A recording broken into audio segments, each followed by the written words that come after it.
Baik. Salah satu kendala kita berkomunikasi ini ya, informasi saya tidak sampai ke teman-temannya yang di Zoom tadi ya. Nah, karena itu kata kita ini diartikan bahwa azas-azas nilai ataupun moral ya. Tahu kumpulan azas yang berkenaan dengan akhlak. Ya. Sekarang pemerintah kita lagi menggiatkan slogannya adalah memperbaiki akhlak ya.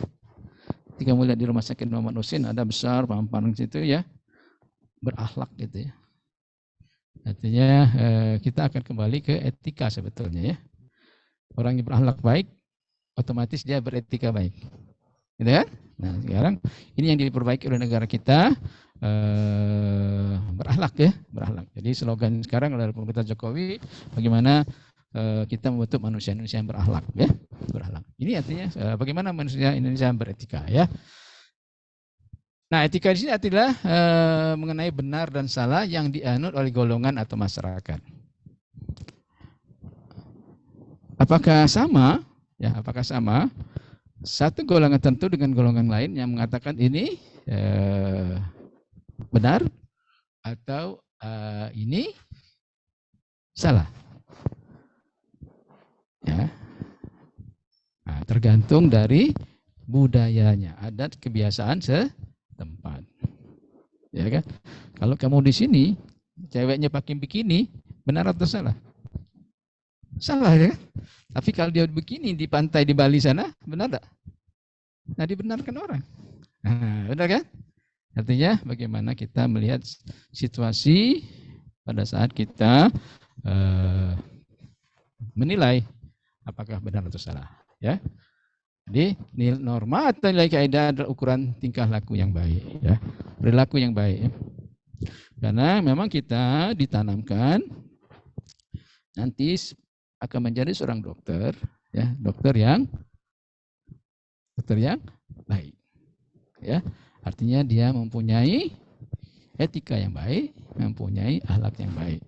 Itu yang diinginkan. Nanti kalian setelah menamatkan sebagai dokter, ya. Nah ini tentunya berproses ya. Prosesnya apa? Mulai dari kalian di pendidikan, mulai dari sarjana kedokteran, sampai nanti kamu profesi dokter, baru menjadi dokter. Ya, ini yang kita tanamkan betul. Bagaimana kalian mempunyai etika yang baik. Ya, artinya etika secara umum dan sini khususnya adalah etika berkomunikasi sebagai seorang dokternya nanti. Ya. Nah, oke.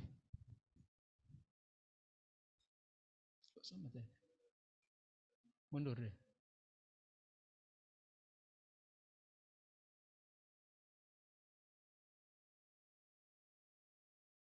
Nah, kembali kita komunikasi ya. Tadi etika, sekarang komunikasi. Ya. Etika itu adalah kok lain munculnya ya?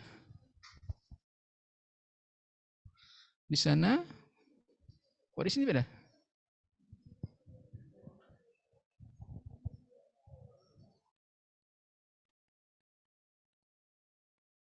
Kenapa berbeda nih?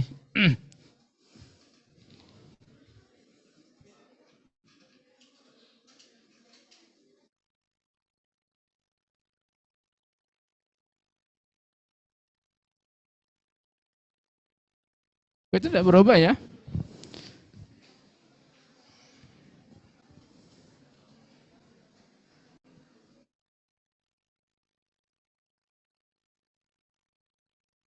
Ada yang pintar IT nih nggak di sini? Atau panggilkan pegawai saya tadi, pegawai FK tadi bisa dipanggilkan? Tolong satu panggilkan pegawai saya tadi, pegawai FK tadi.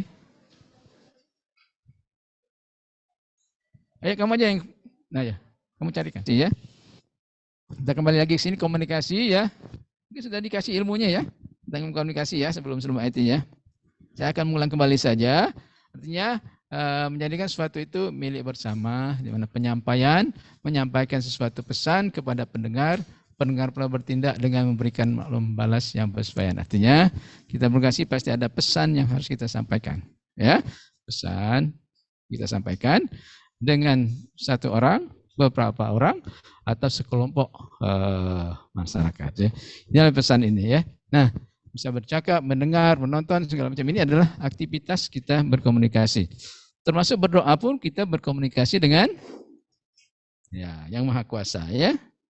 Itu juga termasuk komunikasi. Nah, ketika kita berkomunikasi, maka etika ini menjadi pegangan betul ya, jadi pijakan kita bagaimana kita berkomunikasi. Kalau kita berkomunikasi ini seperti ya, misalnya kita berjalan di sini ya, ketemu sama teman ya, teman lama gitu ya, misalnya. Apa yang kita lakukan pada saat itu? Nah, ya satu menyapa ya. Kedua ya mengingat masa lalu ya. Ya, mengingat masa lalu. Apa lagi?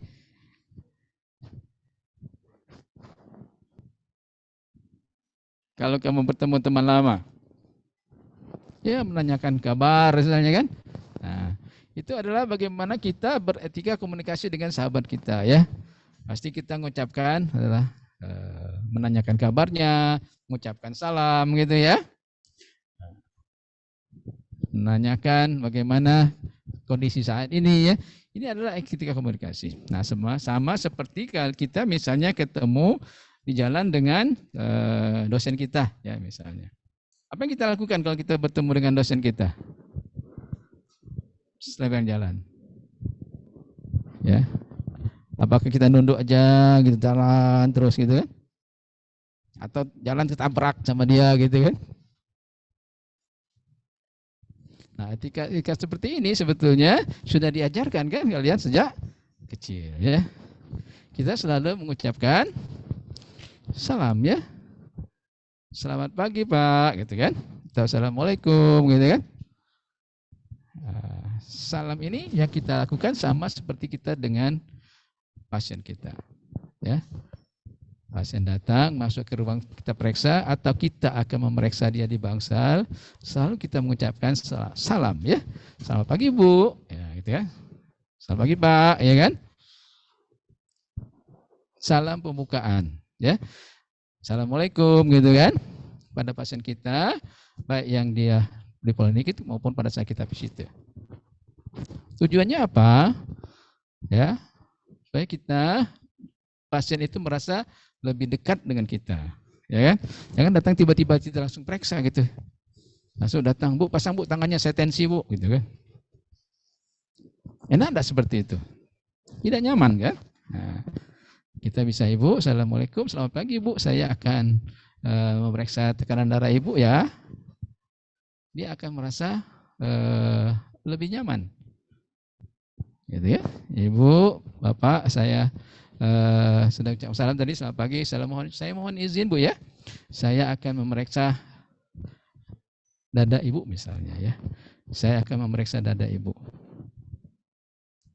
Nah, setelah itu kita harus berikan pesan. Apa pesan kita yang akan kita lakukan kepada Ibu ini? Ya, saya akan memeriksa Ibu ya. Tujuan saya memeriksa ini, saya akan menilai paru-paru Ibu, saya akan menilai jantung Ibu. Nah, ini pesannya adalah kita akan memeriksa jantung dan paru-paru Ibu. Ya, selalu ada apa yang kita inginkan, kita harus kasih tahu kepada pasien kita. Ya kan? Yang tiba-tiba datang, Bapak, Ibu, saya akan periksa Bu ya. Buka Bu dadanya Bu. Buka bajunya, saya akan periksa. Bagaimana perasaan kalian seperti itu? Nah, pasti dia reject dulu kan? Ngapain mau periksa ini? Nah, gitu. Saya tidak bersedia diperiksa. Ya, padahal kita menginginkan pemeriksaan supaya dapat data kan? Tapi kalau orangnya reject dengan komunikasi awal kita yang tidak baik, maka kita tidak mendapatkan data yang baik. Oke? Nah, oleh karena itu Tanpa etika komunikasi yang baik, maka kita tidak akan mendapatkan data yang baik. Ya. Nah, saya bilang tadi bahwa unsur-unsurnya adalah komunikator. Artinya pengirim yang mengirim pesan kepada komunikan dengan menggunakan media tertentu. Ya. Artinya kita dokter sebagai komunikator, ya. Apa pesan yang akan kita berikan kepada pasien? Ya, kalau kita mau melakukan pesan, ya, kalau kita berhadapan dengan pasien, misalnya kita mau menjelaskan satu penyakit, misalnya COVID, ya, misalnya COVID saja, atau yang paling ringan, misalnya kita akan menjelaskan penyakit ibu ini apa. Ya, misalnya ada penyakit TBC, kan, kita akan membuat leaflet, ya, leaflet tentang penyakit TBC. Nah, leaflet ini bisa kita gunakan, ya. Pesan kita melalui leaflet ini, dengan adanya leaflet ini, ya, akan lebih menarik daripada kita hanya ngomong saja. Nah, leaflet ini dilihatnya bagaimana proses penularan penyakit TBC, misalnya kita, kan. Nah, dari sini Ibu, ini ada gambarnya, ya. Kalau orang batuk akan menularkan penyakit TBC kalau dia ini penderita TBC. Nah, kita jelaskan, Ibu kan penderita TBC. Nah, karena itu Ibu harus selalu pakai masker. Supaya kalau dia batuk tidak menularkan dengan yang lain. Ini adalah pesan bagaimana kita menyampaikan melalui media yang paling sederhana, ya. Jadi, dan karena itu awal sumber ini adalah yang sangat dibutuhkan oleh penerima pesan. Ya. Jadi kalian nanti sebagai dokter banyak hal-hal yang bisa dijelaskan kepada si pasien, mulai dari pencegahan penyakit, ya, bagaimana pengobatan penyakit, ya, bagaimana prognosa penyakit. Ya, kita bisa menjelaskan dengan keilmuan kita. Ya, salah satu contoh pasien misalnya sudah tumor kanker, ya, kanker payudara misalnya, sudah end stage, sudah tidak bisa diapa-apain lagi. Nah, ya, artinya pengobatannya adalah pengobatan paliatif namanya. Nah, bagaimana kita menyampaikan pesan ini kepada pasien seperti ini? Nah, bagaimana kita berkomunikasi orang seperti ini? Ya. Jangan sampai kita berkomunikasi, kita jelaskan, Ibu sudah menderita kanker payudara stadium 4. Kami tidak ada lagi pengobatannya, Bu. Ibu kira-kira 1 bulan lagi akan meninggal. Karena pesan kita itu sebetulnya yang kita sampaikan itu benar, ya. Tapi yang diterima oleh pasien tidak nyaman dia, ya. Jangan-jangan kita tinggalkan betul meninggal dia langsung, ya. Karena tambah stres dia, ya. Nah, artinya komunikasi kita yang baik, bagaimana kita menyampaikan pesan ini kepada pasien. Oke? Nah, bisa juga pesan ini kita berikan kepada keluarganya. Ya, misalnya saya contohkan tadi, kita panggil suaminya atau anaknya, ya. Nah, sini Bapak Ibu, ya, penyakitnya memang sudah stadium lanjut, ya. Stadium lanjut kita sudah berikan pengobatan dengan maksimal.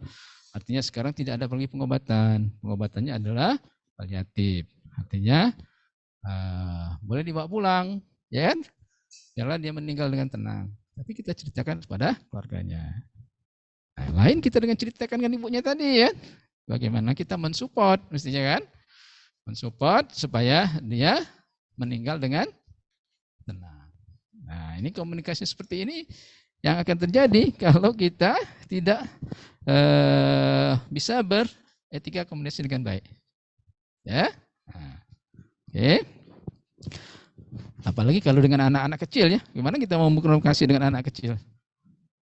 Yang tidak mengerti dia, kan? Nah, kita harus berkomunikasi dengan orang tuanya. Pesan yang kita sampaikan kepada orang tuanya, pesan yang betul-betul dia pahami. Ya. Kalau bisa pesan itu dengan bahasa awam, ya. Kalau kita bahasa kedokteran tidak mengerti orangnya, tapi kita membicarakannya adalah dengan bahasa awam yang dimengerti oleh dia. Ya. Kalau dia tidak bisa bahasa Indonesia, dia bisanya bahasa Komering, maka kita harus panggil yang bisa menerjemahkan bahasa Indonesia ke bahasa Komering. Nah, itu contohnya ya. Tadi di rumah sakit kita sediakan ya. Ada orang yang bahasa orang Jawa, dia misalnya tidak bisa bahasa Indonesia, kita sediakan penterjemahnya yang bahasa Jawa. Gitu ya. Karena itu pesan yang kita sampaikan harus bisa diterima itu ya. Nah, yang menerima tadi ya, saya bilang tadi, yang menerima pesan tadi, memahami, menerjemahkan dan akhirnya dia memberi respon ya. Yang saya bilang tadi, kalau kita katakan dengan sesungguhnya penyakitnya berat dalam waktu berapa bulan lagi akan meninggal, dia akan terima kan? Dia terima, responnya apa? Begitu dia dikatakan begitu, dia langsung sesak napas responnya. Ya kan? Langsung tiba-tiba kolaps dia. Ya kan? Itu respon juga kan? Tapi responnya tidak menyenangkan buat dia. Ya, oleh karena itu, bagaimana penerima informasi tadi bisa menerima dengan baik. Ya, seperti pesan yang disampaikan kepada orang yang merokok.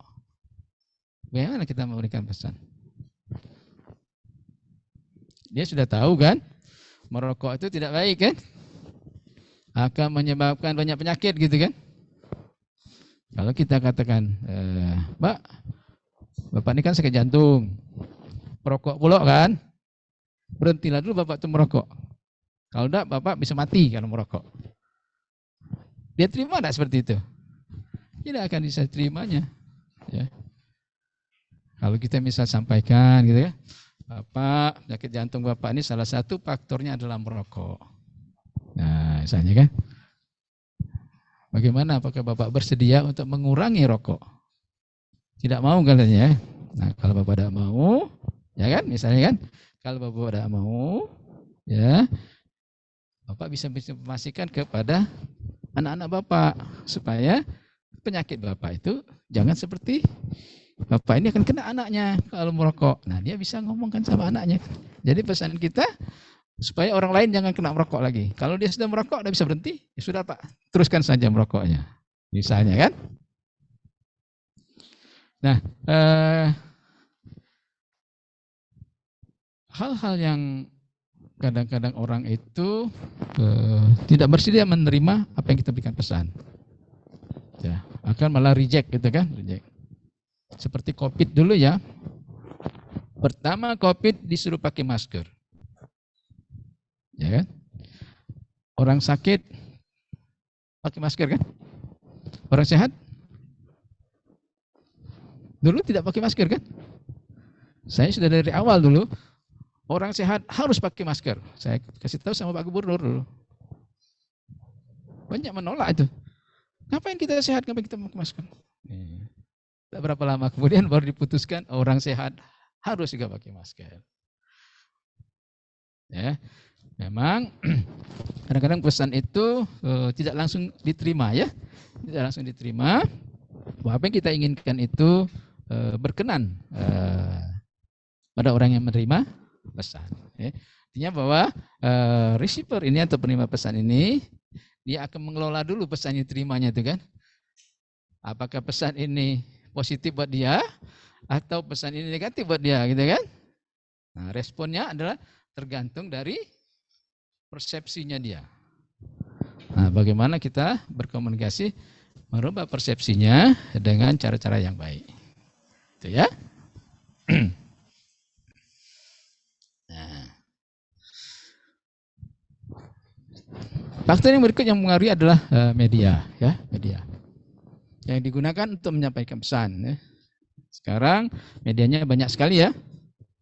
Ada Instagram gitu, ada Telegram gitu kan, pakai Facebook gitu kan, itu kan semua media tuh. Media ini bisa kita gunakan. Sekarang saya agak gaptek gitu ya. Kamu kalian sekarang sudah tinggi sekali itu ya pemahamannya penggunaan alat-alat yang bisa digunakan sebagai media ini ya. Nah, media ini bisa digunakan untuk berkomunikasi, menyampaikan pesan-pesan kita Kalau dokter tentunya pesan-pesan tentang kesehatan atau kedokteran ya. Bagaimana pesan-pesan itu promosi kesehatan. Ya. Artinya pencegahan primer itu ada dua ya, promosi kesehatan, kemudian bagaimana mendeteksi dini. Ya, mendeteksi dini. Nah, promosi kesehatan kita bisa gunakan dengan menggunakan sarana media ini. Kalau dulu kita gunakan surat kabar ya, koran ya. Sekarang koran sudah banyak tidak dijual lagi. Tapi dia ada di media online. Nah, jadi media online sekarang sudah menggantikan sistem koran yang lama dulu. Ya, nah ini kita bisa gunakan sebagai sarana ya untuk itu ya. Misalnya kita akan mengkomunikasikan bagaimana masalah kita sekarang adalah yang berbiaya tinggi ya. Berbiaya tinggi itu ada penyakit jantung ya, kemudian penyakit kanker ya. Kemudian penyakit kronis lainnya seperti hipertensi, diabetes mellitus. Ya kan? Nah, penyakit kanker yang nomor 1 sekarang adalah kanker payudara, kemudian kanker leher rahim. Nah, bagaimana kita memberikan pesan promosi kesehatan melalui media?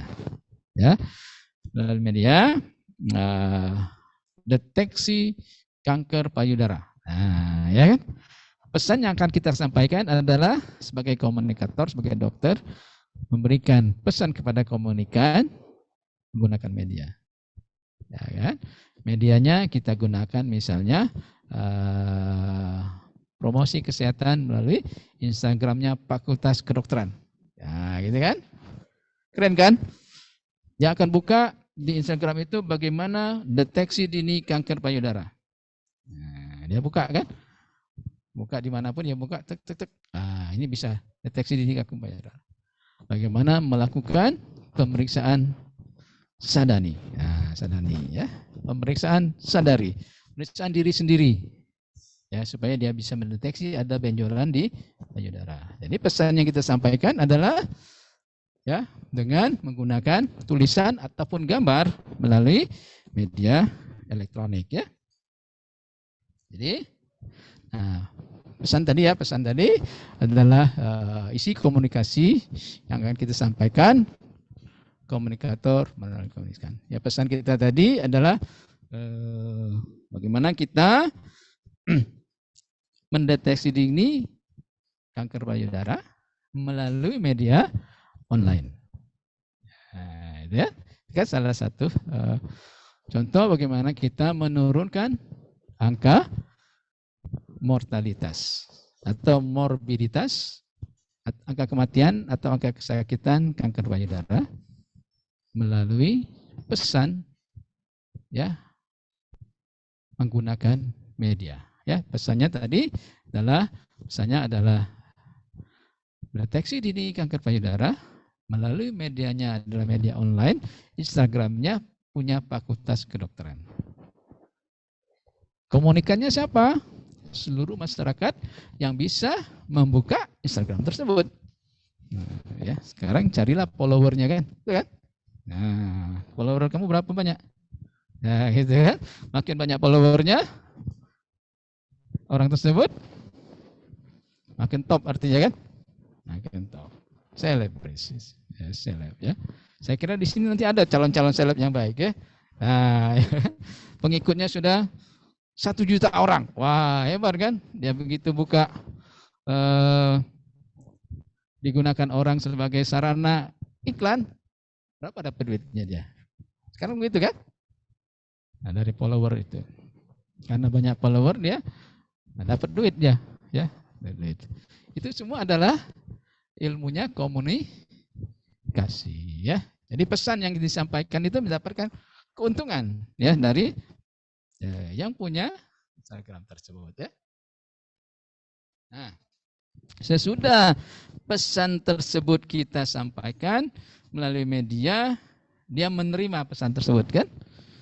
Setelah dia menerima, dia akan melakukan respon deh. Respon terhadap apa yang kita sampaikan, yang kita sampaikan. Dampaknya ya. Artinya setelah dia membaca Instagram tadi bagaimana cara melakukan deteksi dini, ya, dia baca, dilihati, dipelajarinya kan, oh dia periksa sendiri. Oh ternyata saya ada benjolan katanya. Nah, respon dia dengan ada benjolannya dia akan pergi ke tenaga kesehatan. Artinya pesan yang kita sampaikan berdampak positif bagi komunikan tadi. Ya. Oh dia akan segera memeriksakan diri sehingga dia tahu, oh, ibu periksa ke puskesmas misalnya ada dokter layanan primernya periksanya ya betul ibu ada benjolan. Nah, benjolannya ibu kira-kira sebesar kelereng. Ya kan? Nah, mau diapakan? Nah, jadi berkomunikasilah si dokter layanan primer dengan pasien tadi. Pasien tadi dapat ilmu dari Instagram tadi. Pesan yang kita sampaikan. Nah, ini adalah kamu nanti akan lakukan sebagai dokter ya, bekerja di mana saja, bagaimana bisa memberikan pesan-pesan untuk promosi dan promotif. Ya. Karena tugas kalian adalah dokter layanan primer, bagaimana menurunkan angka morbiditas dan bagaimana menurunkan mortalitas. Ya, morbiditas itu adalah angka kesakitan ya. Mortalitas itu adalah angka kematian. Dari penyakit-penyakit yang banyak ini tadi. Ya, jantung, hipertensi, DM, stroke, sakit kanker. Ini adalah 5 penyakit utama yang ada di Indonesia. Nah, tugas kalian tadi adalah bagaimana melakukan komunikasi, memberikan promosi supaya bisa menurunkan angka mortalitas dan morbiditas. Nah, ilmunya nanti bertahap. Di blok-blok berikutnya kalian akan mendapatkan ilmu-ilmu tentang penyakit tersebut. Ya, nah, ini saya contohkan tadi adalah bagaimana promosi kanker payudara dengan pemeriksaan sendiri, sadari. Nah, itu juga penyakit-penyakit lain. Ya, dengan memberikan itu. Nah, responnya tentunya harapan kita adalah respon yang positif dari penerimanya. Oke. Baik. Sampai sini ada yang mau bertanya atau mau berdiskusi? Silakan.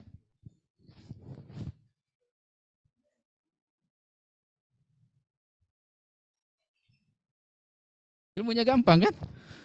Ilmu yang sederhana, tapi ini adalah sangat bermanfaat. Nanti kalian memberikan pesan, ya, menyampaikan pesan kepada masyarakat atau kepada pasien kita, ya pasien kita. Ya, nah ini adalah bagaimana kita bersikap tadi ya, berorientasi pada kebenaran ya, tulus, ramah ya, kesungguhan, ketenangan, percaya diri. Nah, mau mendengarkan dengan baik. Ini adalah ilmu komunikasi yang secara general ya. Artinya bagaimana kita memberikan berkomunikasi itu memberikan pesan timbal balik ya. Kita memberikan pesan, kemudian pesan kita direspon gitu kan. Setelah direspon kita akan mendengarkan ya. Nah, yang seperti saya tadi, contohnya tadi ya. Kita memberikan promosi tentang deteksi dini kanker payudara ya. Kemudian dia akan bertanya ya. Bertanya dengan kita misalnya, setelah dia mendapatkan respon, dia balik bertanya pada Instagram. Bisa ditanyakan Instagram itu kan?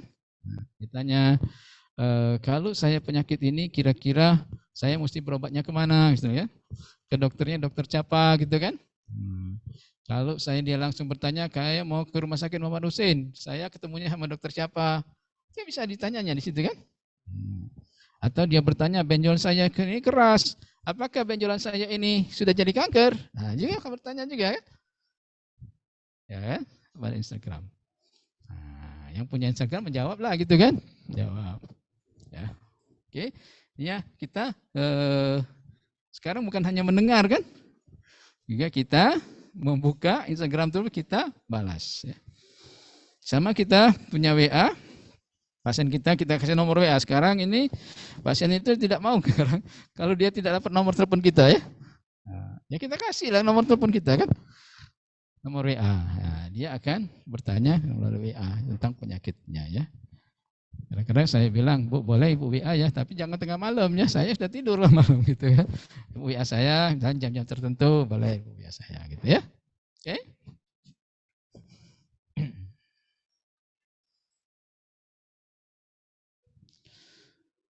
Oke, saya kira ini adalah hal-hal yang umum ya, yang hal umum yang kalian saya kira sudah memahami ini ya, gimana kita berkomunikasi dan tidak berbohong ya. Nah, jadi kita tidak membohongi, apalagi kita membuat rencana jahat gitu ya, membuat rencana jahat, melibatkan orang lain ya. Kita membuat rencana jahat, orang lain ikut terlibat dengan kita. Waduh, itu dosanya bertumpuk-tumpuk kali ya. Orang yang tidak bersalah ikut terlibat jadinya. Nah, karena itu kita dalam berkomunikasi ini jangan sampai kita berbohong gitu ya. Artinya kita memberikan informasi yang keliru ya, informasi yang keliru ya. Perkataan yang membekas pada jiwa, tepat sasaran, komunikatif dan mudah dimengerti. Ya, saya bilang tadi bahwa kita nanti kalian sebagai seorang dokter, bagaimana memberikan informasi sesuai dengan bahasa awam. Ya, kalau kamu bilang penyakitnya ini kita periksa, penyakitnya adalah appendicitis. Saya perlu operasi. Nah, tidak ngerti dia kan apa itu appendicitis. Kita carilah padanan bahasa yang dimengerti. Ya, misalnya ini usus buntu, nah, ya kan? Sudah akut pecah, nah, harus dioperasi. Baru mengerti. Artinya kita memberikan pesan yang mudah mengerti ya, menggunakan bahasa yang mudah ya, mudah dicerna dan dimengertinya. Oke, baik. Nah, ini tadi ya, perkataan yang lemah lembut ya, tapi susah juga ya kalau dia memang ada kebiasaannya biasa keras bahasanya, ngomongnya keras gitu ya. Tak bisa dia lembut. Ya. Ada suku-suku tertentu yang biasa keras gitu kan. Tak bisa dia lembut gitu kan. Seperti di Palembang ini ya. Kalau dia ngomong gitu kan. Seperti orang mau berkelahi gitu ya. Kan? Kalau orang lain datang kemari, lihat situ takut dia kan. Ini orang yang mau berantem apa katanya kan. Coba kamu belajar di Solo sana kan, misalnya di Jawa, bahasanya halus gitu kan. Padahal dia marah tapi bahasa halus. Orang Palembang ke Solo, dia tuh marah tapi bahasanya halus. Ya. Jadi tidak ada marah kayaknya gitu ya. Nah, padahal dia marah gitu ya. Itu ya, bahwa yang penting disampaikan pesan itu supaya bisa diterima oleh yang pesan ya. Perkataan yang mulia, perkataan yang baik ya. Ini adalah bagaimana kita ini adalah adab-adabnya tadi ya. Kita berkata baik, kalau memang tidak diperlukan kita berkata lebih bagus diam saja. Ya kan? Daripada justru kita ngomong malah menjadi yang tidak baik ya. Sedikit bicara lebih diutamakan ya. Tapi kalau orang talkative ya susah juga ya. Dan umumnya ngomong aja ya. Ngomong aja kadang-kadang ada orang-orang tertentu ya pengennya ngomong terus gitu kan. Kita tidak bisa berhentikannya ya. Nah, mungkin tadi teman-teman ini juga ada yang sukanya ngomong terus gitu ya. Ada yang sukanya ngomong seperlunya saja gitu ya. Nah, ini adalah yang itu ya. Dilarang berdusta untuk membuat orang tertawa. Nah, ini juga berkomunikasi seperti itu. Ada satu negara ya yang tidak boleh ini ya. Membuat dusta orang tertawa melanggar peraturan sekian katanya. Undang-undang sekian. Ada itu satu negara ya. Nah, hendaknya berbicara dengan suara yang dapat didengar, tidak terlalu keras dan tidak pula terlalu rendah. Ya, kan? Tenang dalam berbicara dan tidak tergesa-gesa. Ya, artinya kadang-kadang kita berkomunikasi, apa dia itu ngomong cepat sekali gitu. Kita tidak nangkep apa ngomongnya cepat sekali ya. Nah, pada saat kita bilang, mohon maaf ya, ngomongnya pelan-pelan sedikit. Atau intonasinya dikeraskan, supaya saya bisa mengerti apa yang disampaikan. Ya?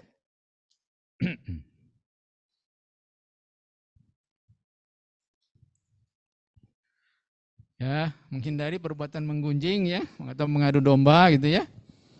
Mendengarkan pembicaraan orang lain dengan baik dan tidak memotongnya, juga tidak menampakkan bahwa kamu mengetahui apa yang dibicarakannya, tidak menganggap rendah pendapatnya atau mendustakannya. Nah, nanti kalian inginkan diajarkan bagaimana nanti berdiskusi per kelompok ya. Ada kelompok, satu kelompok 10 orang ya. Sudah masuk itu ya? Diskusi ya. Nah, di sini adalah bagaimana kalian berkomunikasi antar teman-teman, bagaimana kalian menghargai teman-temannya. Ya. Tapi juga kita juga harus mawas diri bahwa saya ini mungkin bicara saya terlalu banyak, berilah kesempatan dengan yang lain teman-temannya untuk bicara.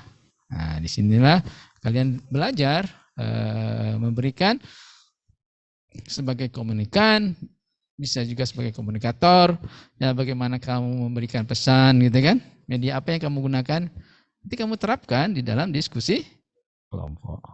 Ya, oke.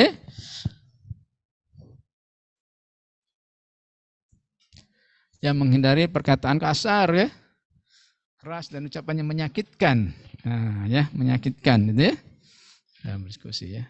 Kalau ini terjadi biasanya berantem gitu ya. Berantem ya. Kalau kata orang Medan itu berantam ya.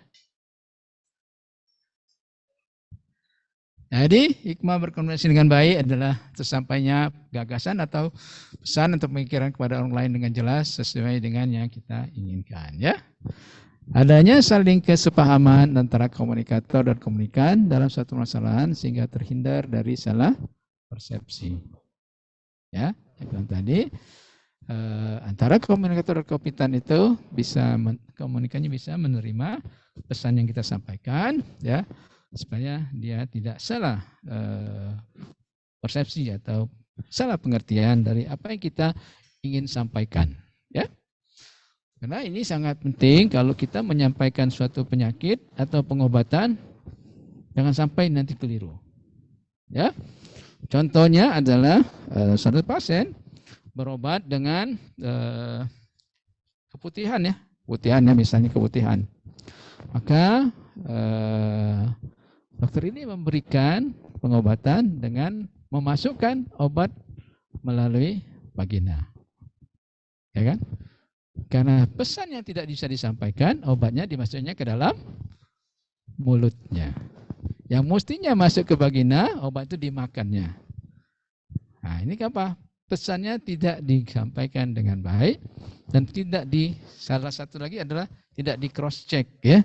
Nah, misalnya ibu, saya akan kasihkan ibu karena penyakit ibu adalah radang kemaluan, radang vagina.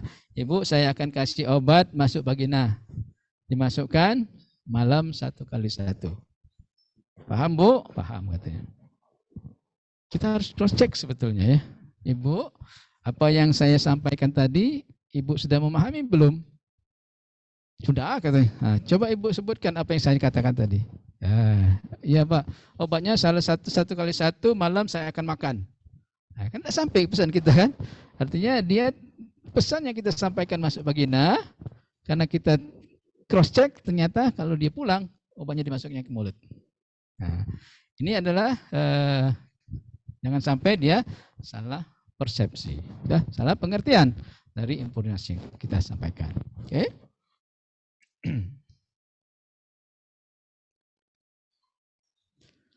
Nah ini ya, nanti kalau sudah sebagai ini dulu aja, dokter muda dulu ya. Dokter muda sudah tamat SKED, akan bekerja, akan mendalami keilmuannya di rumah sakit ya. Di rumah sakit sebagai dokter muda.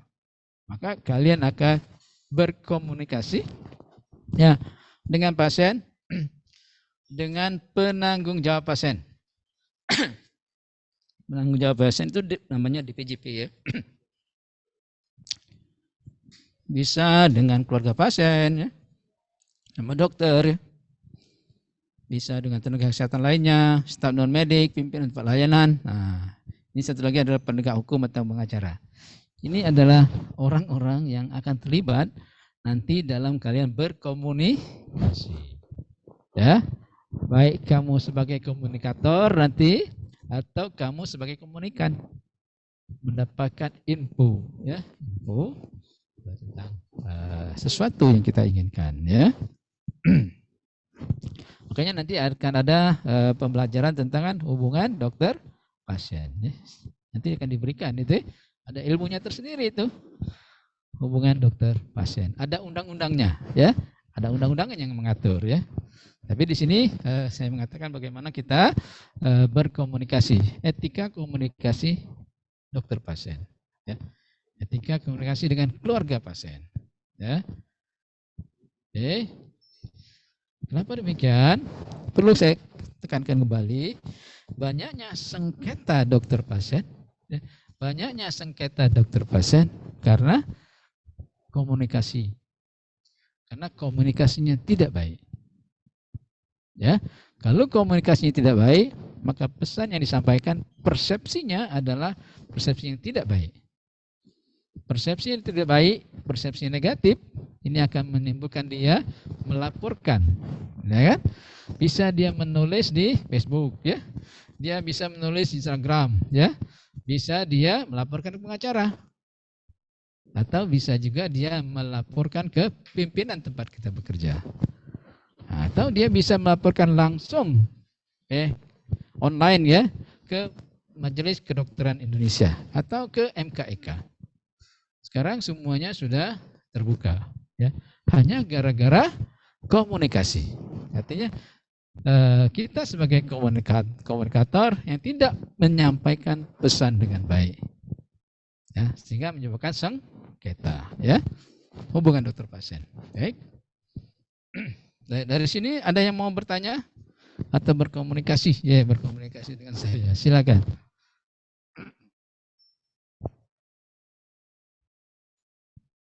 Masih di awang-awang, ya?